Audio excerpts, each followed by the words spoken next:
परमेश्वर की महिमा या परमेश्वर को महिमा देना या हमारे जीवन के द्वारा परमेश्वर की महिमा होनी चाहिए, इस बात पर हम थोड़ा सा आज चर्चा करते हैं। ध्यान रखना, मैं आपसे सवाल पूछूंगा तो बाइबल खुली हुई होनी चाहिए। ओपन बाइबल डिस्कशन है, ठीक है। 20वां पद को हम पढ़ते हैं। 4:20, रोमन्स चैप्टर 4 वर्स 20। और ना, अब ये अब्राहम के विषय में बात हो रही है। 20वें पद में लिखा है कि और ना अविश्वासी होकर परमेश्वर की प्रतिज्ञा पर संदेह किया, पर विश्वास में दृढ़ होकर परमेश्वर की महिमा की। इसका मतलब, जब मैं और आप विश्वास करते हैं तो परमेश्वर की महिमा होती है ना? ऐसा लिखा है, ऐसा है। अब्राहम ने परमेश्वर की प्रतिज्ञाओं पर विश्वास किया और ऐसा करके परमेश्वर की महिमा की। मैं और आप जब विश्वास करते हैं तो परमेश्वर की महिमा होती है। तो सवाल यह है कि विश्वास क्या है? विश्वास करने का मतलब क्या है? आप और हम सब क्या विश्वास करते हैं? विश्वास किस लिए हम इस्तेमाल करते हैं? विश्वास कुछ पाने के लिए करते हैं ना। और हम कहते हैं कि हाँ, मुझे विश्वास है कि जो मैंने मांगा है मुझे मिलेगा, मुझे बहुत विश्वास है, ये भी कहते हैं ना। और ये भी शिकायत भी करते हैं ना, मैंने बहुत विश्वास के साथ प्रार्थना की थी। नहीं करते? करते हैं। जिस बात के लिए या जिस चीज़ के लिए हमने प्रार्थना की, जब वो नहीं मिलती हमें, तो हम कहते हैं मैंने तो बहुत विश्वास किया था। नहीं कहते? कहते हैं। शिकायत भी करते हैं, मैंने बहुत विश्वास किया था, विश्वास के साथ प्रार्थना की थी, तभी नहीं मिला। क्या यही है विश्वास? इसी को ही विश्वास कहते हैं?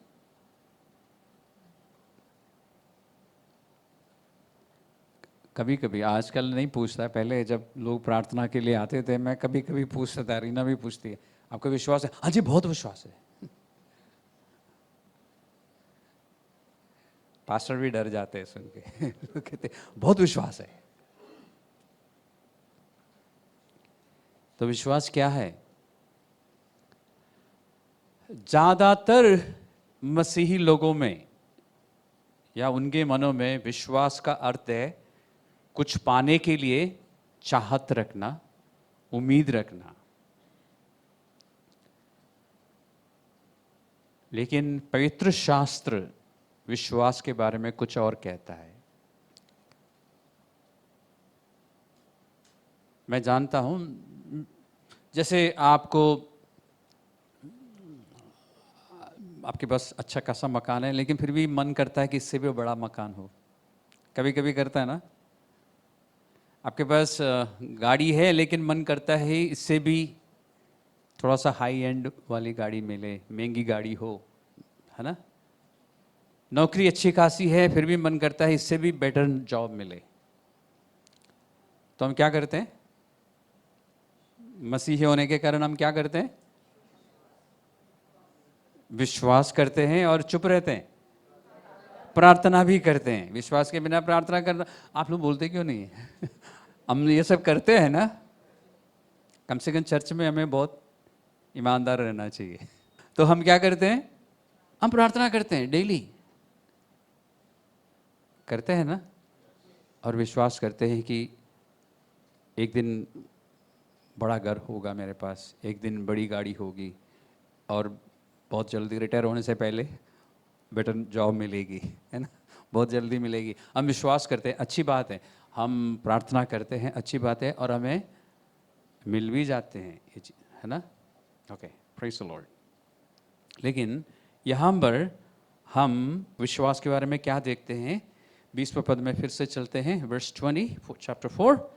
और ना अविश्वासी होकर परमेश्वर की प्रतिज्ञा पर संदेह किया, पर विश्वास में दृढ़ होकर परमेश्वर की महिमा की। नंबर 1, सबसे पहले उसने क्या विश्वास किया?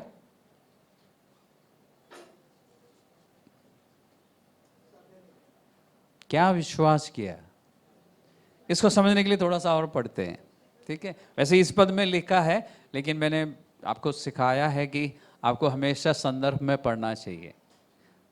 पढ़ते हैं 21वें पद। और निश्चय जाना कि जिस बात की उसने प्रतिज्ञा की है वे उसे पूरा करने में भी समर्थ है, इस कारण ये उसके लिए धार्मिकता गिना गया।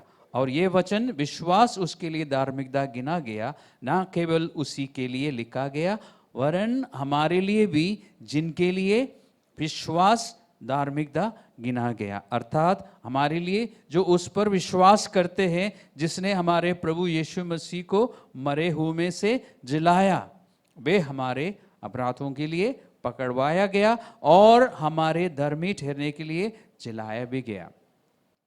एक आदत डालना, जब आप बाइबल का अध्ययन करते हैं और किसी एक पद को समझने की कोशिश करते हैं तो थोड़ा पीछे से पढ़ना और आगे तक काफ़ी वर्सेस को पढ़ना एक साथ, तब आपको अच्छी तरह समझ आएगा। 20वें पद में लिखा था कि उसने संदेह नहीं किया, या जैसे हर्ष ने बोला डाउट नहीं किया, अच्छी बात है, विश्वास किया। लेकिन मेरा सवाल आपसे ये था कि उसने क्या विश्वास किया या किस बात पर विश्वास किया। यहाँ पे संदर्भ में जो बात चल रही है, अगर आप 4 अध्याय का पहले पस्सा पढ़ना शुरू करेंगे तो पता चलेगा परमेश्वर ने अब्राहम से वायदा किया था कि उसकी अपनी एक संतान होगी, उसको एक बेटा दिया जाएगा। लेकिन उसने क्या विश्वास किया? उसने ये नहीं विश्वास किया कि मेरा एक बेटा होगा। फिर उसने क्या विश्वास किया? जो वायदा परमेश्वर ने किया है उस पर विश्वास किया है। कैसे विश्वास किया?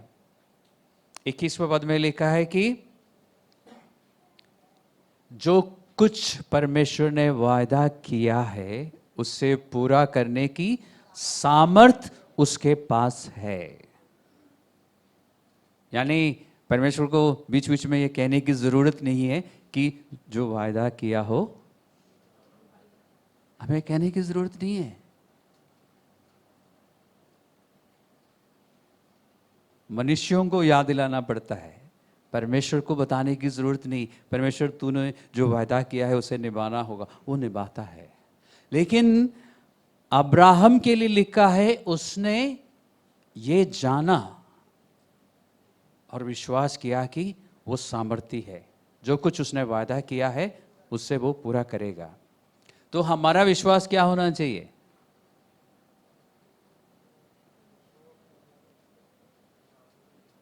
उसके वादों पर विश्वास करना चाहिए। और हम क्या करते हैं अक्सर? हमारे चाहों पर, हम अपनी चाहत को लेकर विश्वास करते हैं। अब्राहम ने क्या किया था? अब्राहम की भी चाहत थी कि मेरा अपना एक बेटा हो, लेकिन उसने विश्वास क्या किया कि जिसने वायदा किया है वो उस वायदे को पूरा करने में सामर्थी है। हमें क्या विश्वास करना चाहिए? परमेश्वर के वादों पर। हमें कितने वादे मालूम है?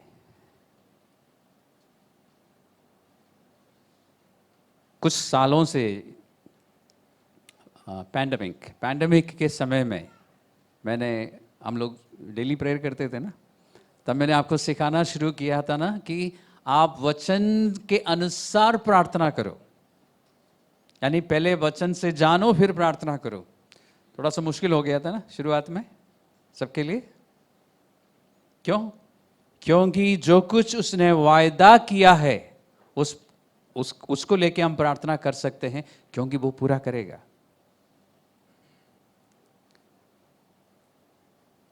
जो परमेश्वर ने वायदा नहीं किया है उसको लेके अगर हम प्रार्थना करेंगे तो कोई गारंटी नहीं है, परमेश्वर की ओर से कोई गारंटी नहीं है कि वो हमें देगा।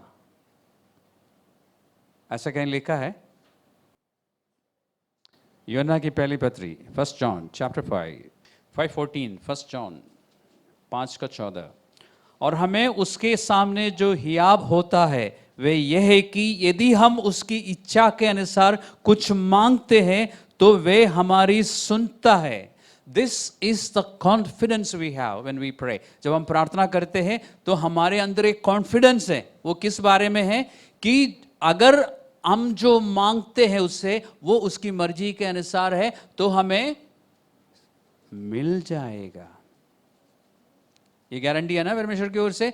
अगर हम उसकी प्रतिज्ञाओं के अनुसार, उसके वायदों के अनुसार या उसकी इच्छा के अनुसार मांगते तो हमें मिल जाएगा। तो इसका मतलब ये भी है ना कि अगर उसकी इच्छा से बाहर हम मांग रहे हैं तो कोई गारंटी नहीं है। जो मैं आपको अक्सर याद दिलाता हूं ना कि बाइबल पढ़ो, बाइबल पढ़ो, वचन पढ़ो। और इन दिनों में हमने जाना कि परमेश्वर की इच्छा है कि हम उसके वचन का अध्ययन करें, उसकी इच्छाओं को पहचानें। इसका कारण ये है, हमारी प्रार्थनाएं असरदार होगी, हमारी प्रार्थना बदल जाएगी।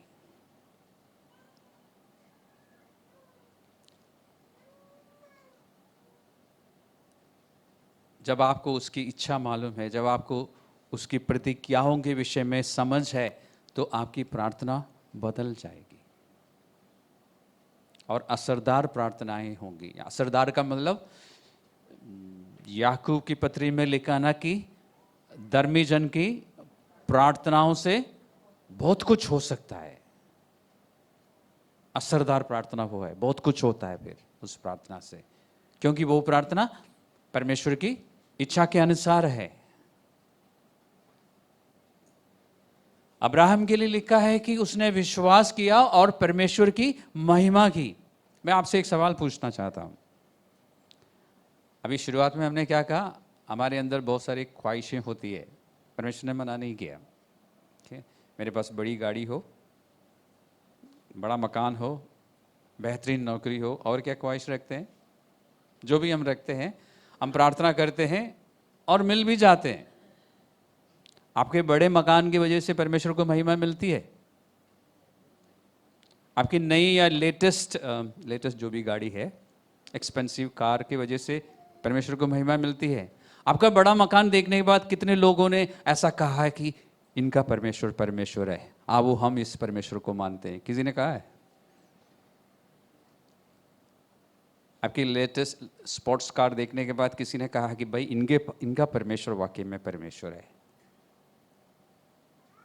तो विश्वास करके कुछ चीजों को पाने से परमेश्वर की महिमा नहीं होती। लेकिन अब्राहम के लिए लिखा है कि अब्राहम ने विश्वास किया और परमेश्वर की महिमा हुई।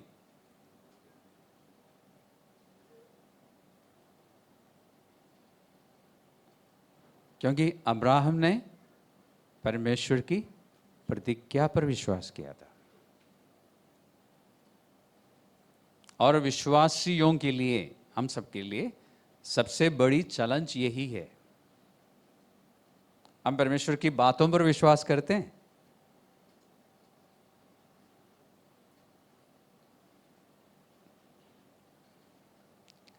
हम बाकी बहुत सारी बातों के लिए विश्वास करते हैं। कैसे पता है? क्योंकि हम प्रार्थना करते हैं। लेकिन परमेश्वर की बातों पर, परमेश्वर की प्रतिज्ञाओं पर हम कितना विश्वास करते हैं, हमें से हर एक को पता होगा। जानने का एक तरीका है, बताऊं आपको? अपने आप से पूछिए, कितनी प्रतिज्ञाएं आपको मालूम है? कि जो प्रतिज्ञा आपको मालूम ही नहीं है, उस पर, उसके बारे में आप क्या विश्वास करेंगे? आपको परमेश्वर की कौन सी प्रतिज्ञा मालूम है?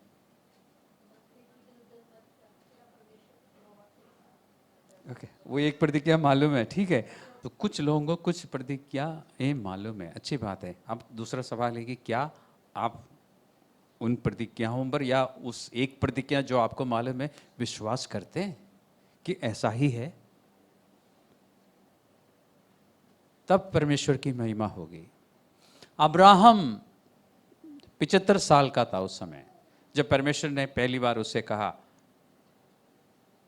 जब उसको मेसोपोटामिया, आप आज भी है वो जगह, आप मैप में देख सकते हैं, वो मेसोपोटामिया में रहता था। वहाँ से उसको बुलाया और उससे बोला कि उसको गूगल मैप नहीं दिया, बोला कि उस देश को चल जहाँ मैं तुझे ले जाऊँगा, और उसको मैप नहीं दिया था।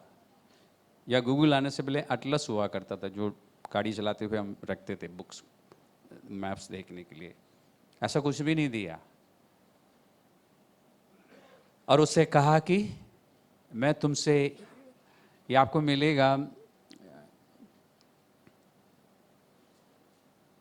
उत्पत्ति की पुस्तक का 12वां अध्याय में मिलेगा, उसके पास 17वां अध्याय में मिलेगा। 12वां अध्याय में उसको बुलाते हुए कहा था कि मैं तुम्हें आशीष दूंगा, तेरा नाम बड़ा करूंगा, और जो तुम्हें आशीष देगा वो आशीषित होगा, और जो तुम्हें श्राप नहीं, आप लोग भूल गए, मैंने सिखाया था, हिंदी बाइबल में श्राप लिखा है लेकिन श्राप नहीं, जो तुम्हें कोसेगा, जो तुम्हें तुच्छ जानेगा, इतना काफी है, वो श्रापित होगा। इसलिए मैं कहता हूं यहूदियों से पंगा नहीं लेना, और ना मसीही लोगों से, क्योंकि जो भी मसीही लोगों को तुच्छ जानेगा, क्योंकि अब्राहम की संतान है हम। इसी 4 अध्याय में लिखा है कि विश्वास के कारण हम अब्राहम की संतान है, उनकी सारी आशीषों के हम वारिस है। अगर हमें भी कोई तुच्छ जानेगा, उसको परमेश्वर की ओर से श्राप मिलेगा। इतना बड़ा इंश्योरेंस परमेश्वर ने हमें दिया है। हम विश्वास करते हैं। ओके, 17वें अध्याय में परमेश्वर ने फिर से उससे कहा कि मैं तुमसे एक बड़ी जाति बनाऊंगा, बल्कि परमेश्वर ने कहा कि बहुत सारी जातियों का तू पिता होगा। इतनी बड़ी बात है, और उसने विश्वास किया कि ऐसा होगा। और उसके जीते जी जब 175 साल में उसकी मृत्यु हुई, तो उसने कितने बच्चों को देखा? उस समय उसने एक बड़ी जाति नहीं देखी। उसका बेटा इसहाक, और इसहाक का बेटा याकूब, 2 पीढ़ी और 2 बच्चे। बाइबल में ग्रैंड चिल्ड्रन नहीं होते, बच्चे होते हैं सारे, ग्रैंड फादर नहीं होते, सिर्फ फादर होते हैं। तो कह सकते हैं कि अब्राहम ने 2 बच्चों को देखा। अब्राहम के और भी बच्चे थे, 6 बच्चे और भी थे, और एक इश्माएल। लेकिन इश्माएल गिनती में नहीं आता, क्योंकि परमेश्वर ने जो वायदा किया है वो इसहाक के द्वारा पूरा होगा। और जो सारा के मृत्यु के पश्चात अब्राहम ने एक और शादी की थी, उसमें 6 बच्चे थे, वो भी उस गिनती में नहीं आते। लेकिन परमेश्वर ने कहा था कि कई जाति निकलेंगे। तो कुल मिला के कितने बच्चे देखे होंगे? 6 केटुरा से, और इश्माएल और इश्माएल के बच्चे, कुल मिला के कोई 30-40 होंगे, ग्रैंड चिल्ड्रन सब मिला के। यानी इसहाक के होने के बाद 75 साल वो जिंदा रहा, तो कई ग्रैंड चिल्ड्रन आए होंगे। तो सब मिला के मैं अंदाजन कह रहा हूँ कि 30-40 बच्चों को देखा होगा। एक बहुत बड़ी जाति नहीं देखी, जातियों की बात तो बहुत दूर है अभी, लेकिन उसने विश्वास किया कि एक दिन ऐसा होगा, और परमेश्वर की महिमा हुई। परमेश्वर ने कहा था कि भूमंडल के सारे लोग जो है तेरे द्वारा आशीष पाएंगे। ये हुआ है क्योंकि अब्राहम ने विश्वास किया। उसने इसहाक के लिए इंतजार किया। कितने साल? 25 साल। क्योंकि अभी मैंने बोला था 75 साल में परमेश्वर ने कहा था, 100 साल हुआ था जब उसका बेटा हुआ। 25 साल उसने इंतजार किया, परमेश्वर की प्रतिज्ञा पर विश्वास किया। क्योंकि इसहाक हुआ तो इसहाक से याकूब, याकूब से वो 12 गोत्र, और फिर बड़ी जाति बन गई इस्राएल, एक जाति। और भी बाइबल में मेरे ख्याल 70 एथनिक ग्रुप्स है उस समय के हिसाब से, 70 एथनिक ग्रुप्स, वो सब अब्राहम से निकली है। परमेश्वर की जो योजना है वो पूरी होती रही, यहां तक कई हजार साल बाद जब मसीहा आया, वो कहां से आया? अब्राहम के वंशज बन के आया। मत्ती का पहला अध्याय में, मैथ्यू चैप्टर 1, यीशु मसीह की वंशावली, उसमें क्या लिखा है? यीशु मसीह की वंशावली, यीशु मसीह जो किसकी संतान है? The genealogy of Jesus Christ, the son of Abraham. कैसे लिखा है आपकी बाइबल्स में? डेविड एंड अब्राहम, क्योंकि वो मत्ती का सुसमाचार में आपको मालूम है कि मत्ती में यीशु मसीह यहूदियों का राजा के रूप में पेश किया गया है, इसलिए दाऊद का नाम है उसमें, क्योंकि दाऊद यहूदियों के लिए पहला राजा था। शाऊल को हटा दिया गया था परमेश्वर ने, इसलिए डेविड तो राजा की वंशावली, और अब्राहम जिसने परमेश्वर की प्रतिज्ञा पर विश्वास किया था। यहूदियों का मूल पिता अब्राहम है। परमेश्वर की महिमा हुई। तो हमें विश्वास किस बात पर करना चाहिए? परमेश्वर की प्रतिज्ञाओं पर। उसके लिए हमें एक काम करना होगा ना, प्रतिज्ञाओं को जानना होगा। उसके लिए एक और काम करना होगा ना, प्रतिज्ञाओं के विषय में पता करना होगा, है ना, कि क्या क्या प्रतिज्ञाएं हैं इसकी। उसके लिए हमें क्या करना होगा? एक छोटा सा काम करना होगा। क्या है वो? बाइबल पढ़ना होगा और फिर अध्ययन करना होगा, तभी तो प्रतिज्ञा समझ आएगी। पढ़ने से नहीं समझ आती।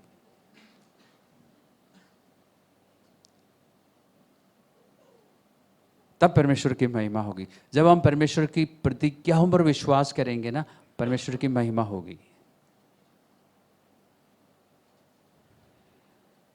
जैसे मत्ती में, मार्क में, सारे गॉस्पल्स में, यूहन्ना को छोड़ के तीनों गॉस्पल्स में यीशु मसीह ने बहुत सारी अंत में जो हमसे प्रतिज्ञा की है, मैं जगत के अंत तक तुम्हारे साथ हूं। ओके, इसलिए तुम क्या करो?